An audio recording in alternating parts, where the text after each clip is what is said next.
पहले हिंदी साहित्य के इतिहास लेखन को देखते हैं। कुछ हिंदी साहित्य के इतिहास को याद करेंगे को किसने कौन सा ग्रंथ लिखा। ठीक है, तो सर्वप्रथम जो ग्रंथ लिखा गया वह गारसा तासी ने लिखा था। इस्तवार दालित्रोत्तर एंदुए हिंदुस्तान। तो इस्तवार दालित्रोत्तर एंदुए हिंदुस्तानी को किसने लिखा था? गारसा तासी ने। गारसा तासी कहाँ के विद्वान थे? तो फ्रांस के विद्वान थे। इसका जो प्रथम संस्करण हुआ था, तो प्रथम भाग हुआ था 1839 में और द्वितीय भाग हुआ था 1847 में।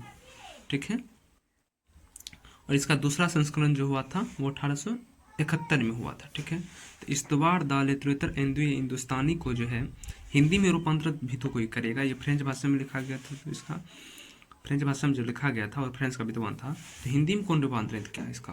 तो हिंदी में जो रूपांतरित किया इसको तो लक्ष्मी सागर वार्ष्णेय ने किया। अब देखो इसको याद कैसे करेंगे। तो इस्तवार दालित्रोत्तर एंदुए हिंदुस्तानी को जो किसने लिखा था? तो गारसा तासी ने। हिंदी में रूपांतरण कौन करेगा? तो गारसा तासी। तासी यानी कि ताश। तो ताश कब खेलते हैं लोग? जो है लक्ष्मी पूजा में ताश खेलते हैं, यानी जुआ खेलते हैं। उस दिन देखता है कि हमारा नसीब अगर साथ दे दिया, किस्मत माँ लक्ष्मी अगर साथ दे दी तो जरूर हम जीत सकते हैं। तो ताश कब खेलते हैं? तो लक्ष्मी पूजा में। तो इसका ग्रंथ का अनुवाद किसने किया हिंदी भाषा में? तो लक्ष्मी सागर ने। तो लक्ष्मी से याद रखो, लक्ष्मी सागर वार्ष्णेय।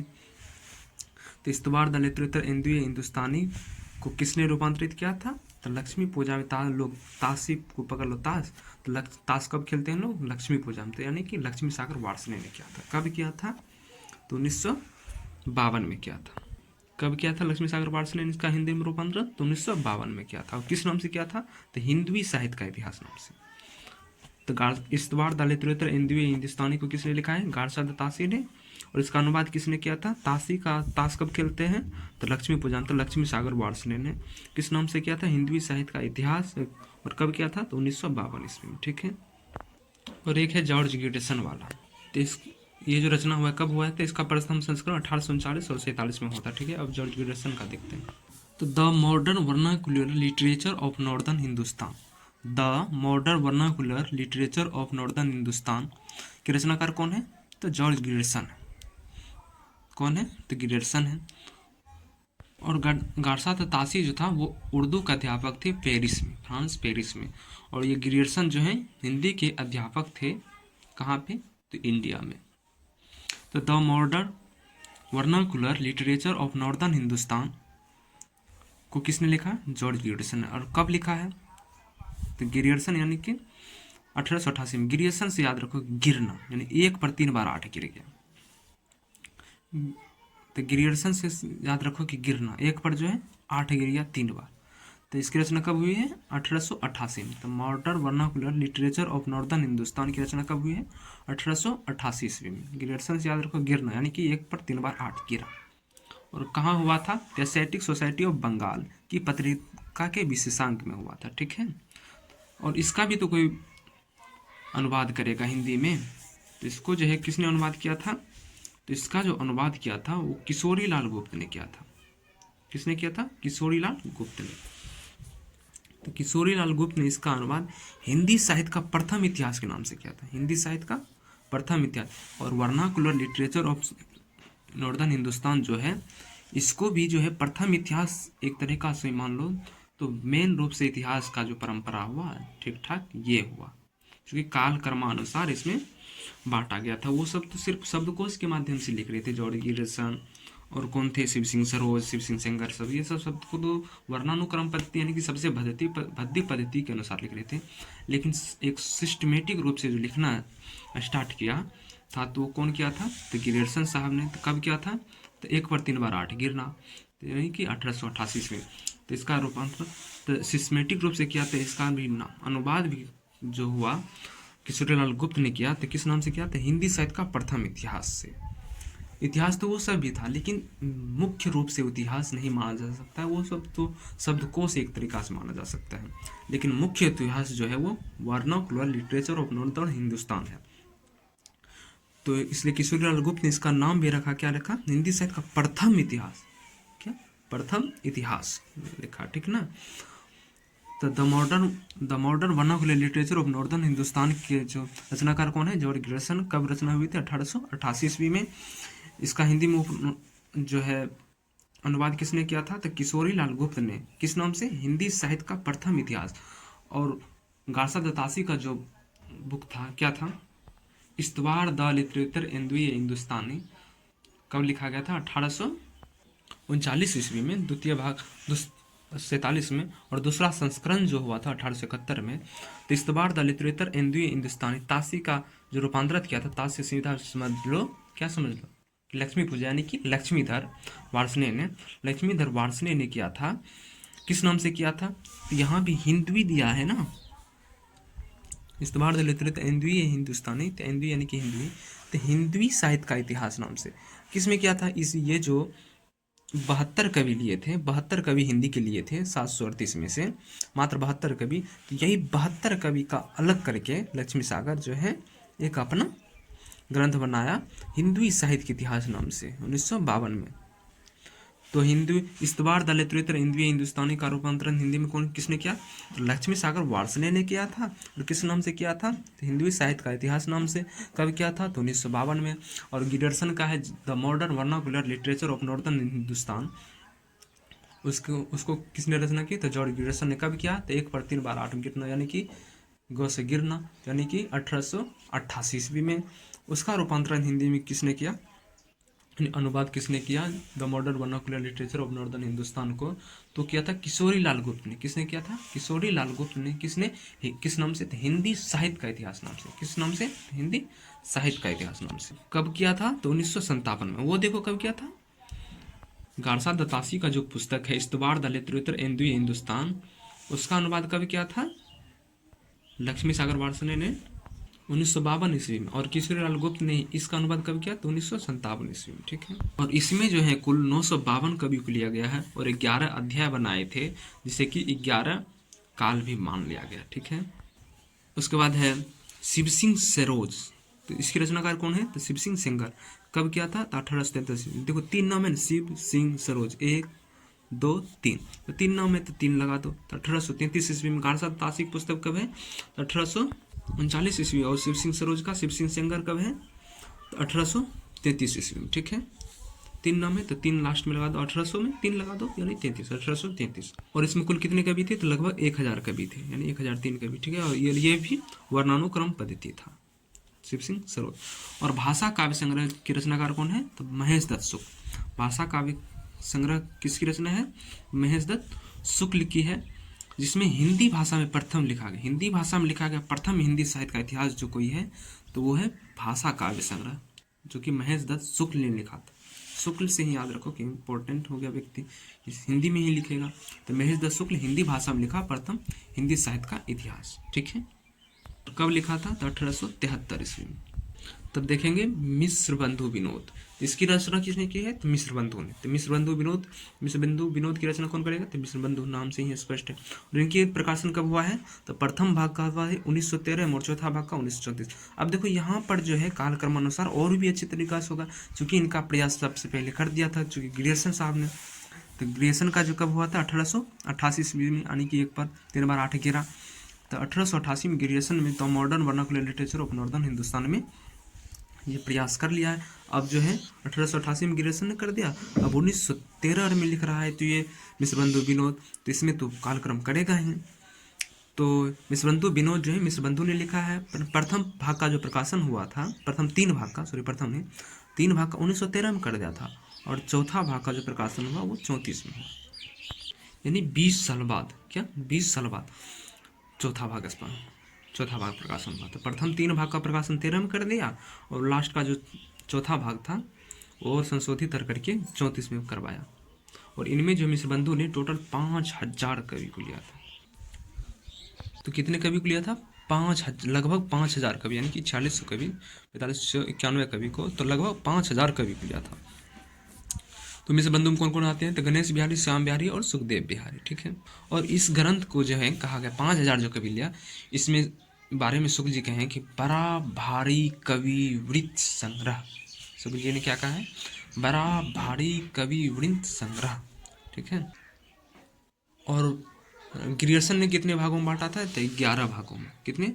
11 अध्याय थे, यानी कि 11 भाग मान लिए। ठीक है। तब मिश्र बंधु के कितने भागों में बांटे हैं? 5 भागों में, 5000 कवि है, 5 भागों में बांटा। 5 कवि को 5000 भागों में, 5000 कवि को 5 भागों में बांटा, यानी 1000 कवि कर दिया। ठीक है, सब भागों में। तो सभी भाग को एक बार देख लेते हैं। तो इसने बांटा था प्रारंभिक काल, माध्यमिक काल, अलंकृत काल, श्रृंगार काल को अलंकृत काल कहा था। उसके बाद परिवर्तन काल और वर्तमान काल, आधुनिक काल को वर्तमान काल का। तो प्रारंभिक काल को 2 भागों में बांटा दिया था, और माध्यमिक काल को भी 2 भागों में, अलंकृत भाग को भी 2 भागों में बांट दिया, परिवर्तन काल को भी। उसके बाद अब वर्तमान काल। तो अलंकृत काल कहा था किसको? श्रृंगार काल को कहा था। इसने भी कुछ ज़्यादा ही भागों में बांट दिया, तो इसलिए व्यवस्थित नहीं हुआ। इसके बाद अब रचना करेंगे कौन? हिंदी के हिटलर साहब, यानी कि आचार्य शुक्ल। तो हिंदी साहित्य का इतिहास के रचनाकार कौन है? तो रामचंद्र शुक्ल साहब। तो हिंदी साहित्य का इतिहास किसने लिखा है? हिंदी साहित्य का इतिहास किसने लिखा है? तो रामचंद्र शुक्ल ने। कब लिखा है? तो 1929 ईस्वी में। ये जो है पहले हिंदी शब्द सागर की भूमिका के रूप में लिखा जा रहा था।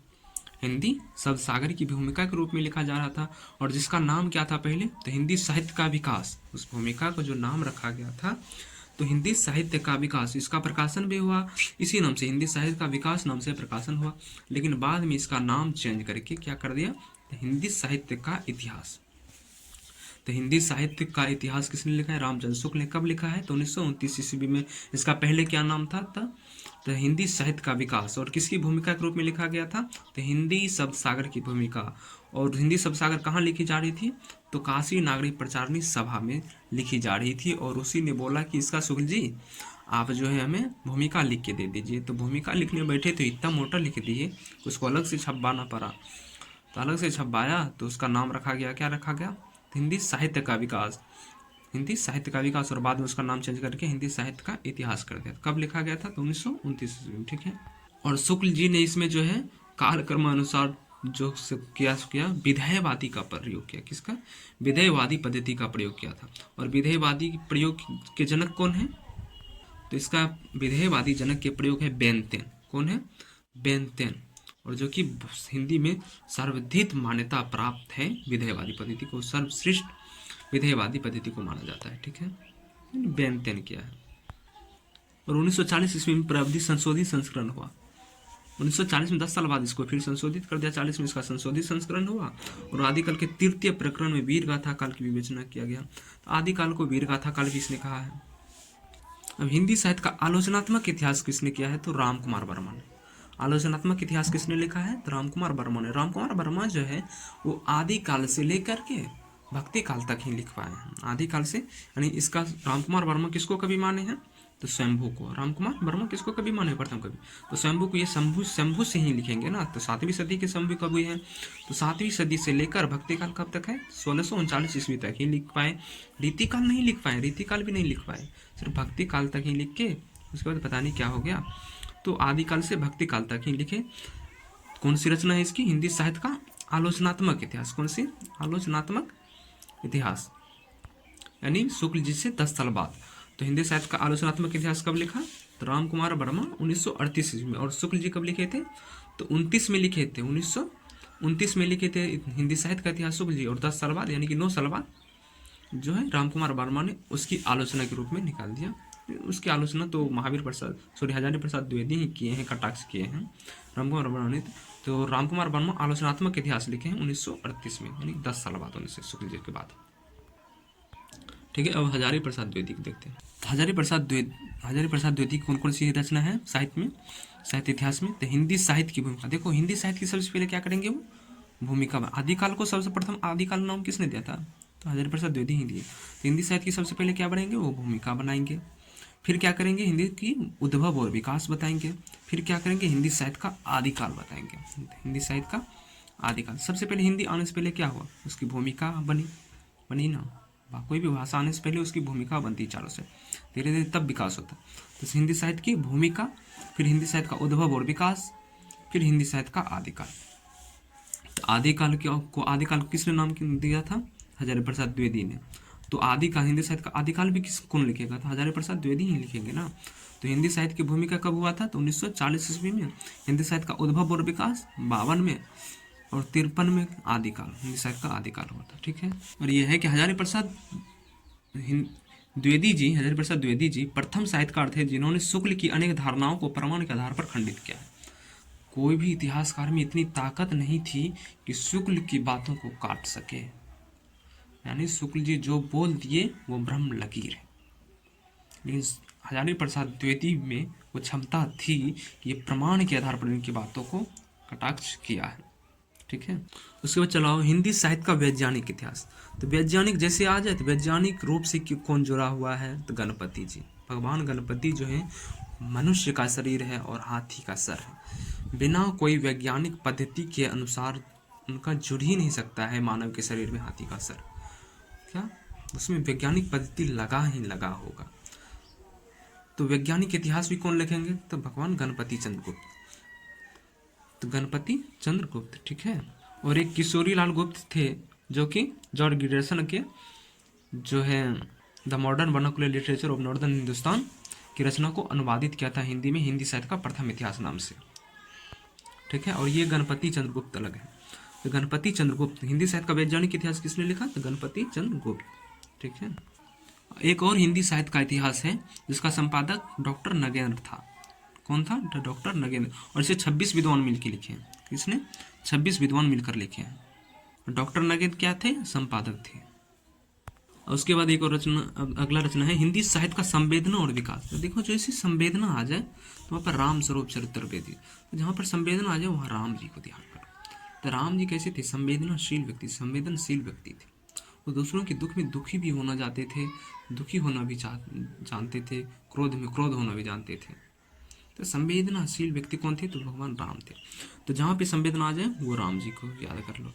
तो हिंदी साहित्य और संवेदना का विकास, संवेदना का सबसे पहले विकास कहाँ से हुआ, राम जी से हुआ। तो हिंदी साहित्य और संवेदना का विकास किसने लिखा, तो राम स्वरूप चतुर्वेदी। संवेदना जहाँ पे आ जाए वहाँ पे राम देख लो, तो राम स्वरूप चतुर्वेदी। ठीक, और इसे रामस्वरूप चतुर्वेदी को ब्याज सम्मान से भी पुरस्कारित किया गया है। ठीक है, तो जो है कुछ रचना को देख लेते हैं। ठीक है, तो इस्तवार दालेत्रुतर एंदुए हिंदुस्तानी को किसने लिखा है, तो गारसा द तासी। और इसको अनुवाद किसने किया था हिंदी में, तो तासी से सीधा याद रखो, ताश कब खेलते हैं, तो लक्ष्मी पूजा। तो लक्ष्मीधर वार्ष्णेय ने किस नाम से किया था, तो हिंदवी साहित्य का इतिहास। और कब किया था, तो 1952 में। शिव सिंह सरोज को किसने लिखा है, तो 3 नाम है शिव सिंह सरोज, तो 3 लगा दो 1888 में। ये 1839 में होता है, ये 3 लगा दो 1883 में। शिव सिंह सरोज को शिव सिंह सेंगर ने लिखा है। तो the modern vernacular literature of northern Hindustan किसने लिखा है, जॉर्ज गिडर्सन ने। कब लिखा है, था गिडर्सन यानी कि गिरा, 1 पर 3 बार 8 गिरा। तो जॉर्ज गिडर्सन 1888 में। और इसके रचनाकार कौन, इसको अनुवाद किसने किया था हिंदी में, तो the modern vernacular literature of northern Hindustan को किसने अनुवाद किया था, तो इसको गुप्त जी ने किया था। गो से गिडर्सन, गो से गुप्त, यानी कि किशोरी लाल गुप्त। गो से गिडर्सन, गो से गुप्त, तो किशोरी लाल गुप्त ने किया था। कब किया था, तो 1957 ईस्वी में। और 52 में हुआ था गारसा तासी का लक्ष्मी सागर वार्ष्णेय ने 1952 में किया था इसका हिंदू साहित्य का इतिहास। और जॉर्ज गिडर्सन का किया था उसके 5 साल बाद, यानी कि 1957 ईस्वी में। किस नाम से किया था, तो हिंदी साहित्य का प्रथम इतिहास।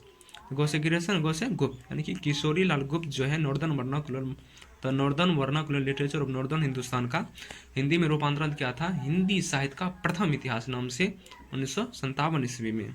ठीक है, अब मिश्र बंधु विनोद की रचना किसने किया था, तो मिश्र बंधु ने लगभग 5000 कवि को इसमें संकलित किया था। 5000 कवि को संकलित किया था और 5 भागों में कालखंडों में बांटा भी था। ठीक है, और भी कुछ प्रमुख ग्रंथ को देखते हैं और उसके रचनाकार को देखते हैं। हिंदी गोविंद रत्नमाला को किसने लिखा है, गोविंद रत्न की माला। रत्न की माला किसके पास रहती है, श्याम जी के पास ना, रत्न की माला, तो श्याम सुंदर दास। हिंदी गोविंद रत्नमाला, रत्न की माला किसके पास रहती है, श्याम जी के पास, या Shyam Sundar Das. Sketch of Hindi literature Edwin Greaves, history of Hindi literature FEK। Braj Madhuri Saar, अब देखो ब्रज की मधुरता, मधुरता किस में आती है, मधुरता आती है श्रृंगार में। और ब्रज की माधुरी सार किसने लिखा है, तो श्रृंगार में कौन कौन सा आता है, करुण रस और योग रस। करुण रस का ही है, स्थायी भाव है, तो करुण और श्रृंगारिक जो आता है। तो ब्रज माधुरी सार को किसने लिखा है, तो वियोगी हरि। किसने लिखा, वियोगी हरि। तो ब्रज माधुरी सार, ब्रज में जो है माधुरी यानी कि राधा की जो कृष्ण की जो भी गोपियाँ थी, तो ब्रज माधुरी में क्या हो गई, गोपियाँ विलाप कर रही है सब, तो उसका क्या कर रही है, वियोग कर रही है ना, कृष्ण का वियोग कर रही है। तो ब्रज माधुरी सार कौन लिखेगा, तो वियोगी हरि। हरि के वियोग में। तो ब्रज माधुरी सार वियोगी हरि। उनके बाद कविता कौमुदी किसने लिखा है? तो रामनरेश त्रिपाठी। रामनरेश त्रिपाठी क्या करते थे? कविता बहुत सारे लिखे हैं, तो कविता के रूप में इसका इतिहास भी उसी नाम से होगा, कविता कौमुदी। कविता कौमुदी किसने लिखा? तो आचार्य रामनरेश त्रिपाठी। कविता कौमुदी किसने लिखा? रामनरेश त्रिपाठी। और हिंदी साहित्य का इतिहास ये तो 1929 में रामचंद्र शुक्ल लिखे हैं। कविता कौमुदी रामनरेश त्रिपाठी, ठीक है। अब विवेचनात्मक इतिहास किसने लिखा? तो सूर्यकांत शास्त्री। हिंदी साहित्य का विवेचनात्मक इतिहास सूर्यकांत शास्त्री। हिंदी साहित्य का इतिहास रामाशंकर शुक्ल रसाल। हिंदी साहित्य का इतिहास रामाशंकर शुक्ल रसाल भी लिखे हैं। हिंदी भाषा और साहित्य का विकास अयोध्या सिंह उपाध्याय हरियोध।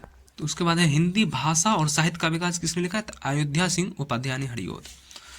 तो अयोध्या के जो सिंह हैं यानी कि राजा, यानी कि हरि यानी कि भगवान विष्णु, और वो क्या चाहते हैं? वो चाहते हैं कि अयोध्या की भाषा भी विकसित हो और साहित्य का भी विकास, दोनों का विकास हो। तो क्या बोल रहे हैं कि हिंदी भाषा का भी विकास हो और साहित्य का भी विकास हो। किसकी रचना है? तो अयोध्या सिंह उपाध्याय का। तो हिंदी भाषा और साहित्य दोनों का विकास किसने कहा था? तो हरियोध ने कहा था। अयोध्या सिंह उपाध्याय, अयोध्या के राजा हरियोध ने। तो हिंदी भाषा और साहित्य दोनों का विकास किसने कहा था? अयोध्या सिंह उपाध्याय हरियोध ने। इससे पहले किसी ने कहा, सिर्फ साहित्य का विकास कहा था, लेकिन हिंदी भाषा का भी विकास हो और साहित्य का भी, जो अयोध्या का साहित्य है उसका भी विकास हो, किसने कहा था? तो हरियोध ने कहा था। उसके बाद हिंदी साहित्य का आलोचनात्मक इतिहास ये तो रामकुमार वर्मा का है। इसके पहले ये देख लो आधुनिक हिंदी साहित्य का इतिहास, तो कृष्ण शंकर शुक्ल रसाल। आधुनिक हिंदी साहित्य का इतिहास किसका है? तो कृष्ण शंकर शुक्ल रसाल।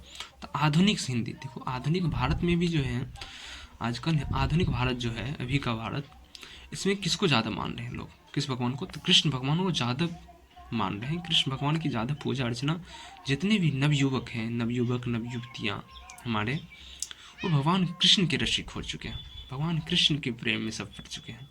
तो आधुनिक भारत में भी भगवान कृष्ण की बहुत ज़्यादा मान्यता हो रही है। तो आधुनिक हिंदी साहित्य, वो भी किधर? हिंदी साहित्य, हिंदी भाषी लोगों में कृष्ण के प्रति बहुत जागरूकता है। तो आधुनिक हिंदी साहित्य कौन लिखेंगे? कृष्ण शंकर ही लिखेंगे। तो आधुनिक हिंदी साहित्य का इतिहास किसने लिखा है? तो कृष्ण शंकर रसाल ने, कृष्ण शंकर शुक्ल ने। तो आधुनिक भारत में भी जो है अभी कृष्ण जी को बहुत लोग मान रहे हैं। तो आधुनिक हिंदी साहित्य का इतिहास किसकी है? तो कृष्ण शंकर शुक्ल के है, ठीक है। उनके बाद हिंदी साहित्य का आलोचनात्मक इतिहास किसका है? तो रामकुमार वर्मा। ये जो है आदिकाल से, रामकुमार वर्मा किसको कभी माने? तो स्वयंभू को, यानी कि 7वीं सदी से आदिकाल लिखेंगे। तो आदिकाल से भक्ति काल यानी कि 1639 ईस्वी तक ही लिख पाए हैं। तो हिंदी साहित्य का आलोचनात्मक इतिहास किसका है? तो रामकुमार वर्मा, जो कि शुक्ल जी से 10 साल बाद लिखे थे, यानी कि 9 साल बाद, शुक्ल से 9 साल बाद। राम ये भी है और राम वो भी, शुक्ल जी भी राम है, दोनों में राम लगा हुआ है। तो जस्ट उसके 10 साल बाद ये लिखे हैं, यानी 9 साल बाद ये लिखे हैं। तो लगभग मान लो 10 साल बाद। वो 1929 में लिखे, ये 1938 में लिख दिए। तो हिंदी साहित्य का आलोचनात्मक इतिहास किसका है? रामकुमार वर्मा। शुक्ल जी लिखे थे हिंदी साहित्य का इतिहास, और ये लिख दिए हिंदी साहित्य का आलोचनात्मक इतिहास, शुक्ल रामकुमार वर्मा 1938 में। उसके बाद ये देखो हिंदी काव्य धारा किसकी रचना है? तो राहुल शंकरतैन की। हिंदी काव्य धारा किसकी रचना है? राहुल शंकरतैन। देखो राहुल शंकरतैन की एक रचना है, कहानी कहा जाता है शायद उसको, वो लगा से गंगा। वो लगा से गंगा, गंगा में क्या बहती है? काव्य धारा, धारा बहती है ना। तो धारा, तो हिंदी धारा किसकी रचना होगी? राहुल शंकरतैन की। वो लगा से गंगा में हिंदी की एकदम धारा प्रवाहिक वर्णन किया है। तो काव्य धारा किसकी रचना हो जाएगी? धारा किसकी रचना हो जाएगी? राहुल शंकरतैन कहते हैं। हिंदी काव्य धारा किसकी रचना है? राहुल शंकरतैन की, ठीक है। और हिंदी वीर काव्य किसका है? डॉक्टर टीमर सिंह तोमर की। उसके बाद हिंदी साहित्य का 20वीं शताब्दी, नंद दुलारे वाजपेयी। वाजपेयी जी थे प्रधानमंत्री, वाजपेयी, सीधा वाजपेयी से याद रखो। तो 20वीं शताब्दी को किसने लिखा? तो वाजपेयी जी, नंद दुलारे वाजपेयी। देखो हमारे अटल बिहारी वाजपेयी कब के प्रधानमंत्री थे? तो 20वीं सदी के थे, यानी 1900 कब के थे? 1970 और 2000 के बीच के समथिंग प्रधानमंत्री हैं वाजपेयी साहब। तो 20वीं, तो उसको तो 20वीं सदी ही कहते हैं। तो 20वीं शताब्दी का जो साहित्य है, हिंदी साहित्य 20वीं शताब्दी किसने लिखा है? तो वाजपेयी जी। मान लो वाजपेयी जी ही लिखे होंगे, क्योंकि वो कभी भी थे अटल बिहारी वाजपेयी। ठीक है। तो हिंदी साहित्य 20वीं शताब्दी किसने लिखा? तो वाजपेयी जी। हिंदी साहित्य का आदिकाल, आदिकाल से हिंदी साहित्य का आदिकाल, उद्भव और विकास को किसने लिखा? HP द्विवेदी ने। आदिकाल 52 में लिखा, उद्भव और विकास भी 52 में, ठीक है। और भूमिका 40 में लिखा है, ठीक। अब एक है उत्तरी भारत की संत परंपरा। उत्तर यानी कि उत्तरी भारत यानी कि यूपी बिहार वाला जो इधर है उत्तर भारत, दक्षिण भारत में उत्तर भारत की संत परंपरा को किसने लिखा है? परशुराम चतुर्वेदी। परशुराम जो है, भगवान परशुराम, वो क्या थे? संत थे। तब वो भी कहाँ के थे? उत्तर भारत के थे।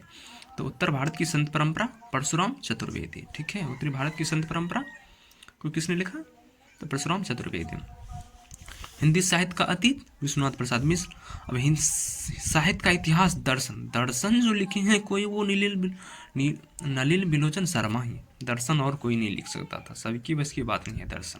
दर्शन लिखना, फिलोसफी लिखना, तो फिलोसफी यानी कि दर्शन जो लिखे वो नलिन बिलोचन शर्मा ही लिखे हैं। तो साहित्य का इतिहास जो लिखे हैं, हिंदी साहित्य का इतिहास दर्शन, इतिहास हिंदी साहित्य का इतिहास दर्शन जो लिखे हैं वो किसने लिखा है? तो नलिन बिलोचन शर्मा। किसने? नलिन बिलोचन शर्मा। तो दर्शन किसने लिखा है? नलिन बिलोचन शर्मा। और हिंदी साहित्य का विरहद इतिहास कौन लिखेगा? सबसे बड़ा इतिहास जो लिखेगा वो नागरिक प्रचारणी सभा ही लिख सकता है भाई साहब। इसमें 16 भाग टोटल है। कितने भाग हैं? 16 भाग। तो हिंदी साहित्य का विरहद इतिहास किसने लिखा है? तो नागरिक प्रचारणी सभा। विरहद इतिहास किसने लिखा है? नागरिक प्रचारणी सभा। बहुत कवि को बुलाए होंगे, बैठ के लिखवाए हैं, और जिसमें कि 16 भाग टोटल है। तो हिंदी साहित्य का विरहद इतिहास किसने लिखा है? नागरिक प्रचारणी सभा। उसके बाद इसमें चलो हिंदी साहित्य का सरल इतिहास, जो कि बहुत पतली है, रेड वाली, जो कि तुम्हारे प्लेलिस्ट में सेव भी है। तो सरल इतिहास वो किसका है? तो विश्वनाथ त्रिपाठी का। हिंदी साहित्य का सरल इतिहास किसका है? सरल यानी कि इजी रूप में, जो कि हर स्टूडेंट को पढ़ना चाहिए लिख के। तो एक होता है गोविंद पांडे और एक होता है सरल इतिहास विश्वनाथ त्रिपाठी का ही। तो सरल इतिहास लेके पढ़ना चाहिए। तो हिंदी साहित्य का सरल इतिहास विश्वनाथ त्रिपाठी। और दूसरा इतिहास किसका? हिंदी साहित्य का दूसरा इतिहास बच्चन सिंह का। हिंदी साहित्य का दूसरा इतिहास बच्चन सिंह। अब देखो साहित्य का आधा इतिहास किसका है? सुमन राजे। अब देखो इसको कैसे याद करना।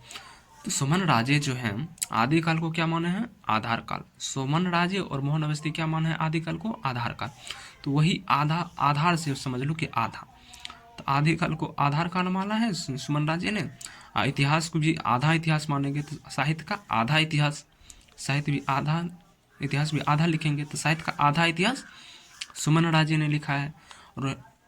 और जो उसको आदिकाल को क्या माना है? आधार काल माना है सुमन राजे। तो इतिहास भी आधा लिखेंगे, तो साहित्य का आधा इतिहास सुमन राजे, ठीक है।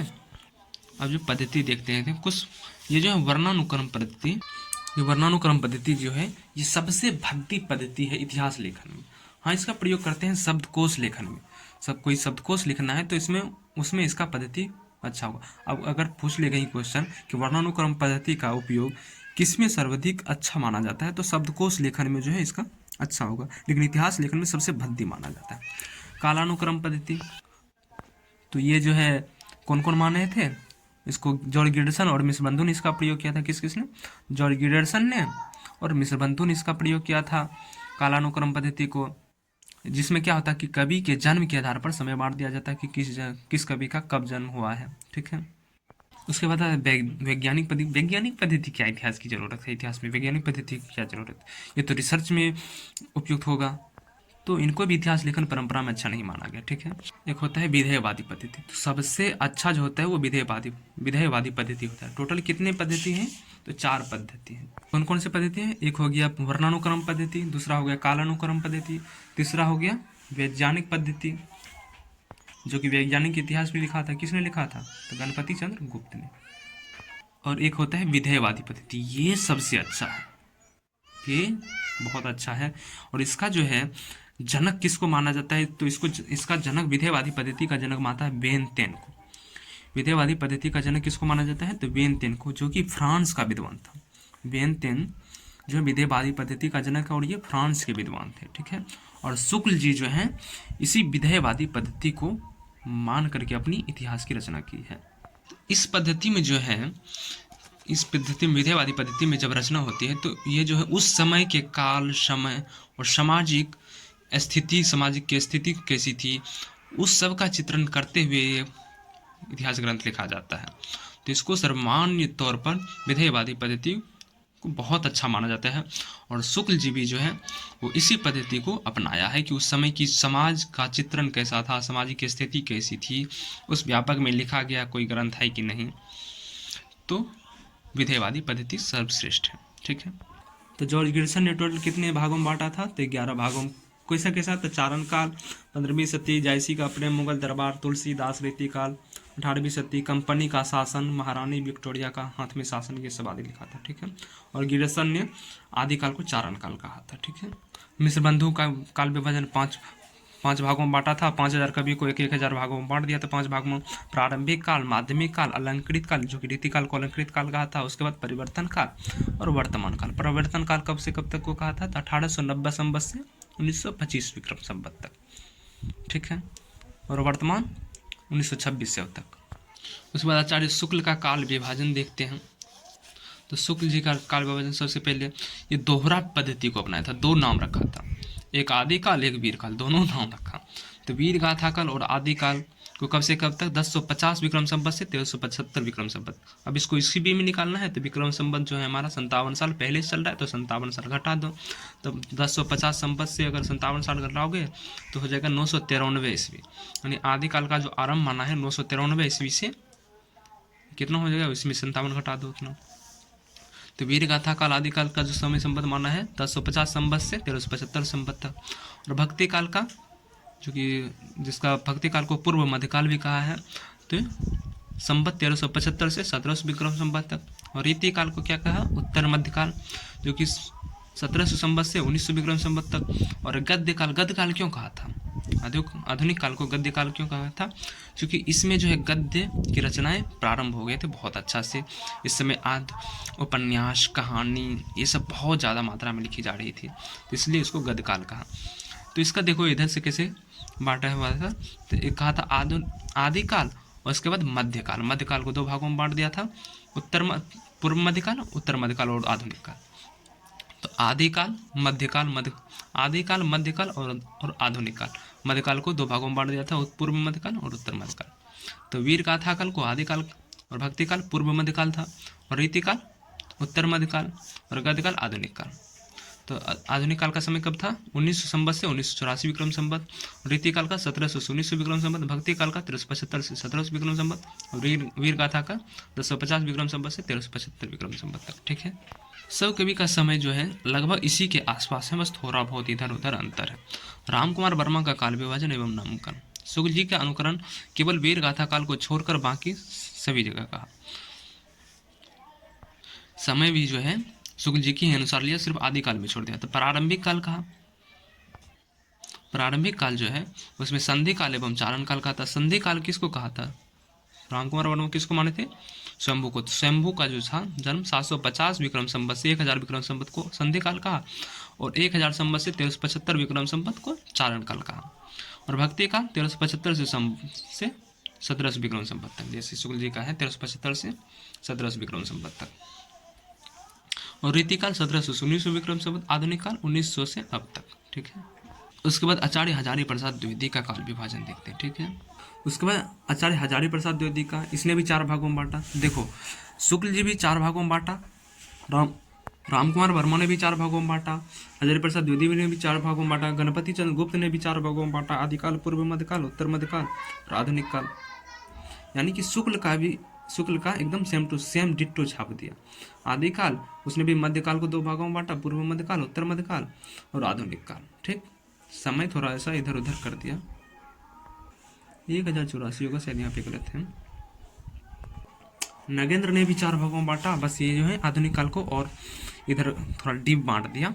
आदिकाल, भक्ति काल, रीतिकाल और आधुनिक काल। नगेंद्र ने रीतिकाल कहा था, सिंगार काल को, और आधुनिक काल को जो है 4 भागों में बांटे। 4 भागों में इधर बांटा, 4 भागों में जो आधुनिक काल को भी बांट दिया। पुनर्जागरण जागरण काल, जागरण सुधार काल, छायावाद युग, छायोत्तर काल। रामस्वरूप चतुर्वेदी ने भी 4 भागों में बांटा, आदिकाल, पूर्व मध्यकाल, उत्तर मध्यकाल और एकदम आधुनिक काल, एकदम सेम। और बच्चन सिंह इसमें एक जोड़ दिया, अपभ्रंश काल। आदिकाल को इसने अपभ्रंश काल कह दिया, अब भक्ति काल, रीति काल और आधुनिक काल। ठीक है।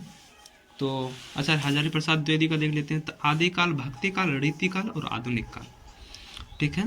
तो आदिकाल का समय संबत माना 1000 विक्रम संबत से 1350 विक्रम संबत, और भक्ति काल का 1350 से 1700 संबत। यही दो में सबका अंतर होता है, उसके बाद सबका सूर्य जी के समान होता है। द्वितीय काल का 1700 से 1900 संबत, और आधुनिक काल का 1900 से अब तक। ठीक, तो ये तो हो गया, साहित्य हमारा हो गया। अब आदिकाल को जो है हम लोग आदिकाल की प्रमुख रचनाएं को पढ़ना हम लोग स्टार्ट करते हैं। ठीक है।